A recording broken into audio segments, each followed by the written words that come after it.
Per caso il tuo mixer in chiesa sembra un po' come questo? O assomiglia un po' a questo? Oppure a questo qua? E vorresti che sembrasse un po' più come questo qua? No. Cioè, sì, se volete acquistare un mixer migliore dovete pagare. E se state considerando di comprare un mixer digitale, in questo video parlerò dei vantaggi e di quale secondo me conviene di più per le chiese.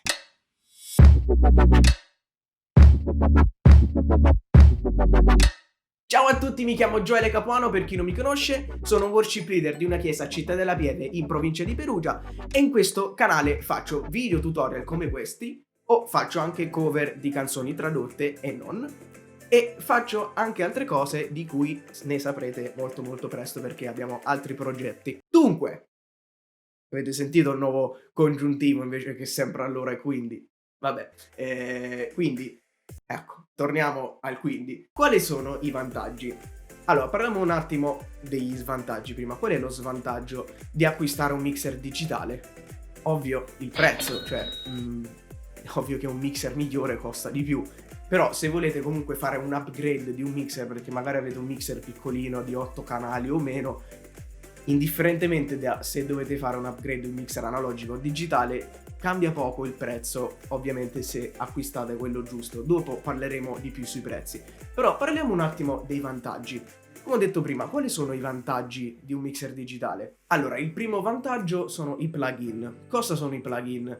I plugin sono semplicemente degli effetti che si applicano a ogni canale. Ci sono anche su un mixer analogico i plugin, ma solitamente sono limitati a un'equalizzazione e ha per esempio solamente un effetto per tutto il mixer, diciamo, e in ogni canale puoi applicare la quantità di effetto che vuoi. In un mixer digitale invece ce n'hai parecchi di più. Per esempio, oltre all'equalizzazione puoi avere compressione separata per ogni canale, gate separato per ogni canale, però oltre a questi puoi avere parecchi effetti, però non solo delay o reverb o cose del genere. Potresti avere per esempio simulatori di amplificatore di chitarra, di basso, insomma ci sono tanti effetti che puoi applicare ai canali.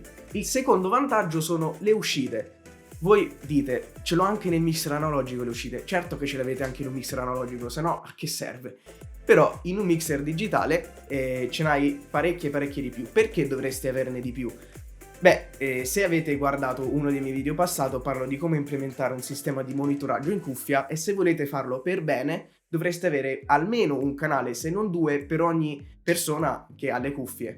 E questo in un mixer analogico solitamente non puoi perché sono limitati a 2, 3, 4 aux solitamente nei mixer quelli più piccoli e non potete farlo. In un mixer digitale di stock, dopo vi dico che vuol dire di stock, potete avere già più uscite. Per esempio nel mixer quello che usiamo noi abbiamo già 8 uscite principali e 6 aux, quindi in tutto 12 uscite. Non so buona matematica, può darsi sbagliato, dopo ci guardo con la calcolatrice. Però già avete abbastanza uscite per usare, per esempio, come ho detto prima, per il sistema monitoraggio in cuffia, per le casse esterne, per la diretta, eccetera. Quindi una volta parlato di uscite, parliamo di entrate. Già in sé per sé un mixer digitale ha abbastanza entrate, però voi pensate, se poi non mi bastano quelle entrate, questo è il bello dei mixer digitali. Allora, parliamo un attimo di una cosa. Penso che tutti sapete cosa sono le ciabatte. Beh, se non sapete cosa sono le ciabatte, sono delle cose che si mettono ai piedi per camminare in casa. No, allora, le ciabatte sono semplicemente delle estensioni che solitamente si mettono sul palco, dove ogni musicista o cantante può inserire i loro microfoni, le loro chitarre, tastiere, quello che è, e poi con un cavo abbastanza tozzo, diciamo, tutte queste entrate si vanno ad attaccare poi nel mixer che solitamente sta dietro la chiesa.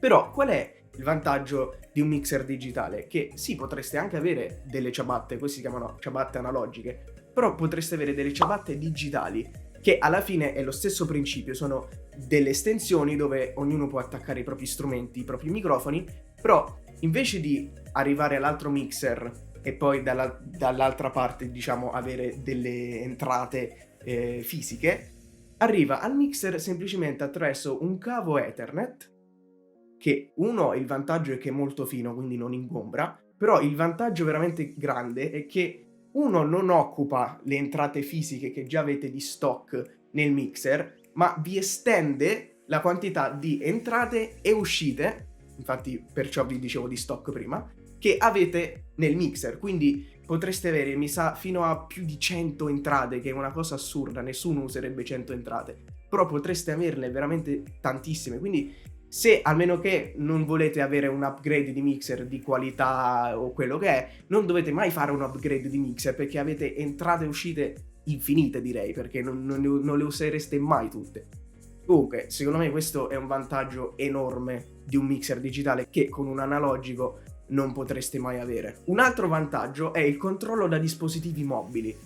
Cosa vuol dire? Beh, oltre a controllare il mixer in sé per sé dai, diciamo, tasti fisici e dai volumi fisici, potreste controllare il mixer da dispositivi mobili, quindi da un telefono, da un computer, da un tablet, semplicemente attaccando sia il mixer che i dispositivi mobili tramite una rete wifi, non per forza internet, anche solamente un router wifi, scusate. Quindi questo è un vantaggio sia per il mixerista, che non deve sempre stare per forza dietro al mixer, ma può anche camminare in giro per la stanza con un tablet.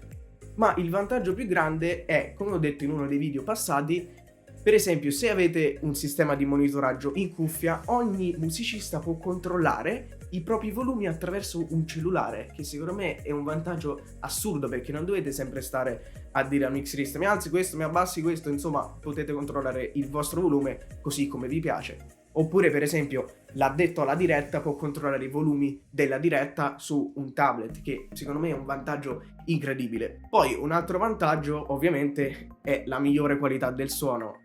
Certo, ci sono anche mixer analogici che vanno più che bene di qualità di suono, se si sanno usare per bene, insomma, se avete un mixerista decente, però solitamente i mixer digitali sono di qualità migliore, specialmente se passate da un mixer analogico piccolo, per esempio da 8 canali.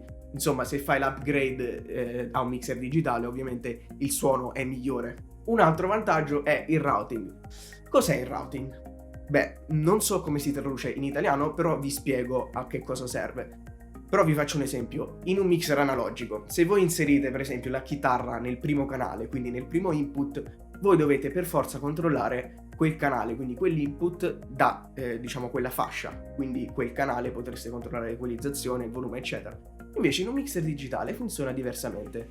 Per esempio nell'interfaccia, quindi noi usiamo un tablet, per esempio nel tablet io il primo canale per esempio lo nomino chitarra, ci metto la fotina della chitarra carina, e di diciamo stock, di predefinito, ha l'entrata 1 assegnata al primo canale. Però fate un esempio, se io non la voglio la chitarra nel primo canale, io la posso attaccare in qualsiasi, non canale scusate, in qualsiasi input io voglio del mixer, e poi dal mixer o dal tablet, quello che è, io posso selezionare il routing a seconda di dove io ho inserito la chitarra. Quindi se io ho la chitarra sul primo canale nell'interfaccia, io posso anche selezionare che è usato dall'entrata 322 e averlo in quella fascia. Non so se mi spiego, perché non è molto facile come concetto da spiegare, però non è difficile, veramente. Ve lo potrei mostrare qui, però non ho un tablet o niente. Comunque non è per niente difficile, e comunque abbastanza facile da trovare come opzione. E anche per l'uscita è la stessa cosa, voi potreste assegnare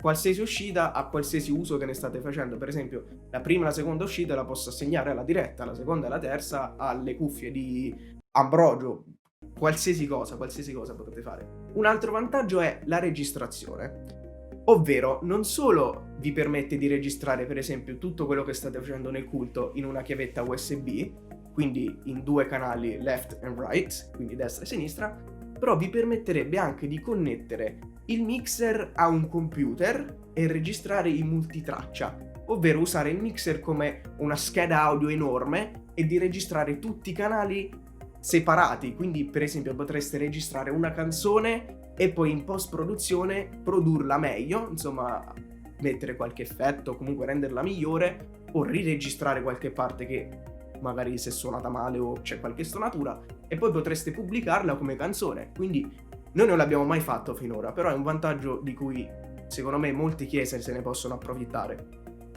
Poi l'ultimo vantaggio, che è una cosa che ancora noi non abbiamo fatto, è una cosa che si chiama Dante. Cos'è Dante? Allora, Dante è uno scrittore del 1872 nato a Rimini. Allora, cos'è Dante? Il protocollo Dante è un'estensione che non viene di stock nel mixer, va comprata separatamente, però è un'estensione del mixer che vi permette di fare una cosa bella, solo molto complessa da spiegare. Però vi faccio un esempio: quando noi usiamo le multitracce e il metronomo in chiesa usiamo un computer. Come attacchiamo il computer al mixer? Lo attacchiamo semplicemente con una scheda audio usando le uscite per poi attaccarlo nel mixer, che anche così va bene. Però qual è il problema? Che tu stai prendendo il suono digitale delle tracce del metronomo, lo stai convertendo in analogico, quindi con le uscite della scheda audio, e poi le stai riconvertendo in digitale attaccandolo nel mixer digitale. E questo non solo è abbastanza complesso come sistema, però peggiora la qualità perché la stai convertendo in analogico e poi di nuovo in digitale, quindi la qualità non è ottima così come dovrebbe essere. Invece cosa vi permette di fare il protocollo Dante? Vi permette di attaccare per esempio il computer al mixer semplicemente con un cavo Ethernet e avere queste uscite o anche entrate digitali che escono per esempio in questo caso dal computer e entrano nel mixer, e lo stesso dal routing vi permette di selezionare qualsiasi entrata e uscita digitale a qualsiasi canale che volete. Quindi io per esempio potrei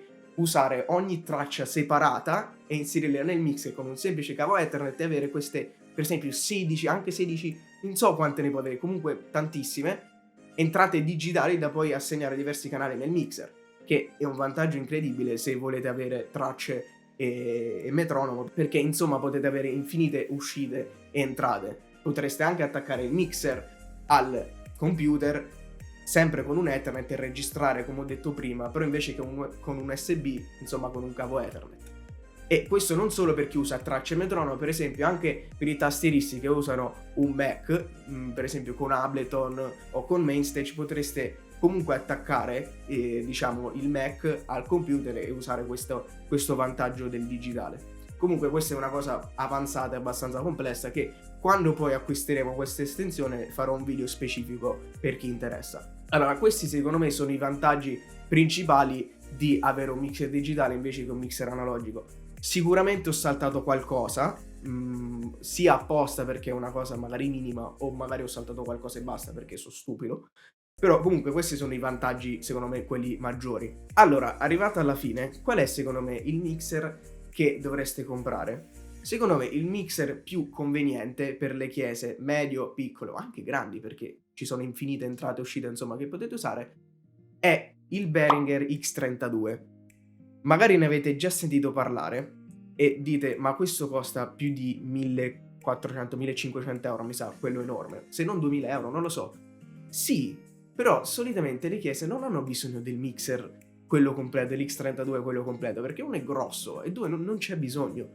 Infatti ci sono tre, diciamo, sottotipi, non so se neanche se si può dire, mi sa non si può dire, però tre altri tipi di X32: l'X32 Compact, l'X32 Producer e l'X32 Rack.